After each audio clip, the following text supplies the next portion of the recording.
ইরানে মার্কিন হামলার পর হরমুজ প্রণালী এড়িয়ে চলছে তেলবাহী ট্যাঙ্কারগুলো। নতুন করে আরও 3টি খালি তেল ও রাসায়নিক ট্যাঙ্কার তাদের পূর্ব নির্ধারিত পথ পরিবর্তন করেছে। মেরিন ট্রাফিক শিপ ট্র্যাকিং ডেটার বরাতে এ তথ্য জানিয়েছে টাইমস অব ইসরায়েল। মেরিসি ও রেড রুবি নামের ট্যাঙ্কার দুটি, যেগুলো কোনো মালামাল বহন করছিল না এবং হরমুজ প্রণালীর দিকে এগুচ্ছিল, তারা এখন সংযুক্ত আরব আমিরাতের উপকূলের কাছাকাছি ফুজাইরাহ বন্দরের কাছে নোঙর করে অপেক্ষা করছে। অন্যদিকে কোহসান মারু নামের একটি জাহাজ ওমান উপসাগরে ওমানের জলসীমার কাছাকাছি অবস্থান করছে বলে দেখা গেছে মেরিন ট্রাফিক প্ল্যাটফর্মে।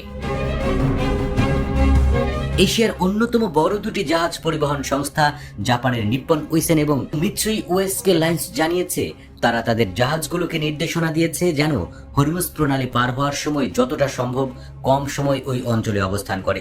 উত্তেজনা ও নিরাপত্তার ঝুঁকির কথা মাথায় রেখেই এই সিদ্ধান্ত নেওয়া হয়েছে বলে জানিয়েছে সংস্থাগুলো।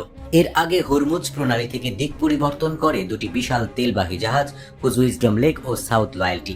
জাহাজ দুটি প্রায় 20 লাখ ব্যারেল করে অপরিশোধিত তেল পরিবহনের সক্ষমতা রাখে।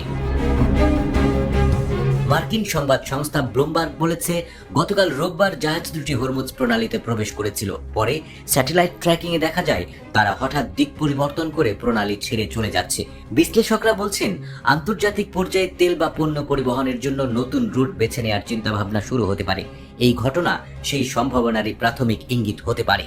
বিশ্বের অন্যতম গুরুত্বপূর্ণ এই জলপথ দিয়ে প্রতিদিন বিশ্বব্যাপী ব্যবহৃত তেলের প্রায় 20% পরিবহন হয়। মার্কিন জ্বালানি তথ্য সংস্থা EIA একে বিশ্বের সবচেয়ে গুরুত্বপূর্ণ তেল পরিবহন চেক পয়েন্ট হিসেবে উল্লেখ করেছে।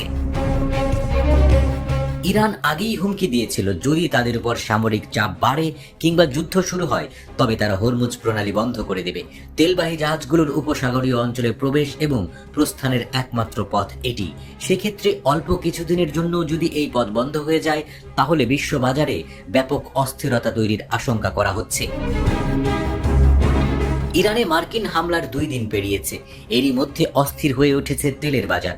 যুদ্ধের আশঙ্কা এবং সরবরাহে বিঘ্ন ঘটতে পারে, এই আতঙ্কে আজ দিনের শুরুতেই বিশ্ববাজারে অপরিশোধিত তেলের দাম হঠাৎ ঊর্ধ্বমুখী হয়ে ওঠে।